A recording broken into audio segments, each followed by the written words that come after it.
Okay, today we're going to walk through and show you the value of having a profile over just a two-page resume.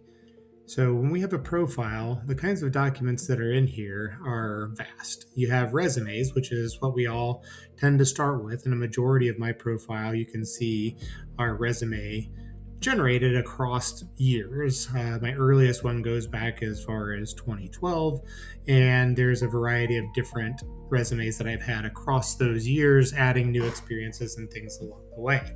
I do also have a few things in here, like the Acumax Index assessment that I've taken on myself, as well as a larger third party file called the work number that verifies and validates all of my work experience that I've had. And then this is a single year review that I put in here to show additional third party. It talks about a manager evaluation of my skills and capabilities.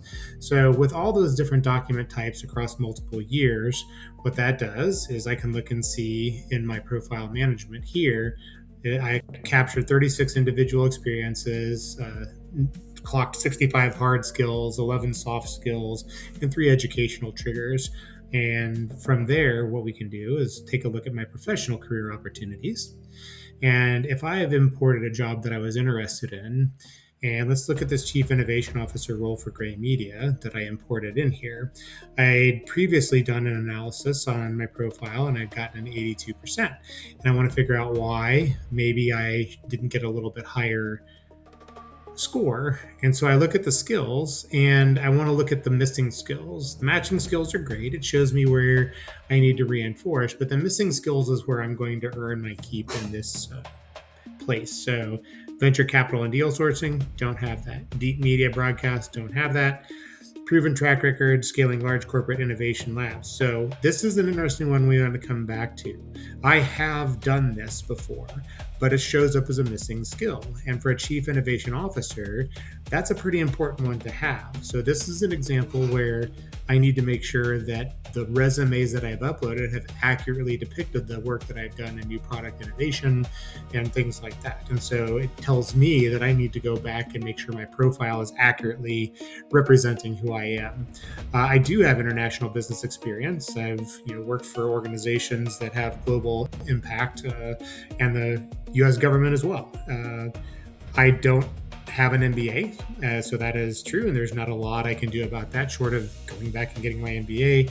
And then I don't have experience running a formal accelerator incubator program, although I do have a lot of mentoring and coaching experience. So I might try to work that in there to say, even though I haven't run a formal accelerator incubator program, I do have some tangent and secondary and tertiary skills that would indicate I would be capable of doing something like this. And then here's just a suggestion of things that I can do as a development plan to generally help me find and improve roles for this space.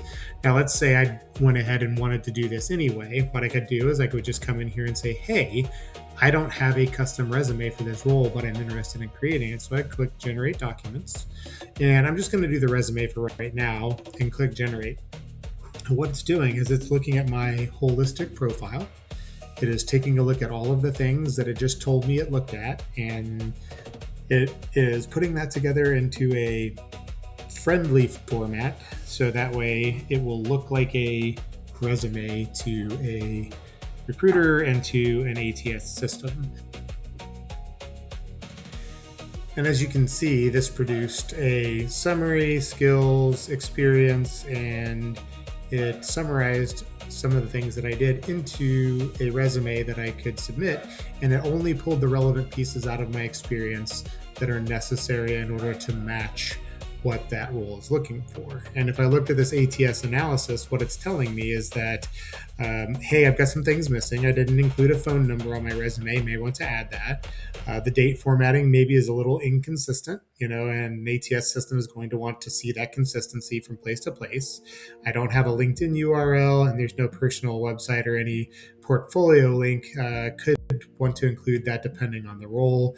It tells me how many words there are, in this kind of space. 800 to 1,000 words is still kind of 1,000 words might be about the maximum. So I'm kind of approaching the high end of that, but there's still some missing keywords.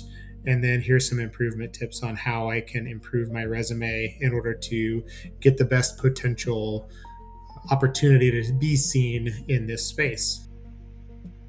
And so once you've decided that if you wanted to edit this, you can go ahead and add things like the phone number, your LinkedIn profile, update anything in here that you want to make sound a little bit different to make it your own. When you're done, you click done, and then you can click download a PDF, and it will do exactly what it says, and it will download the PDF version of your resume so that you can submit it and be that much closer to applying to that role.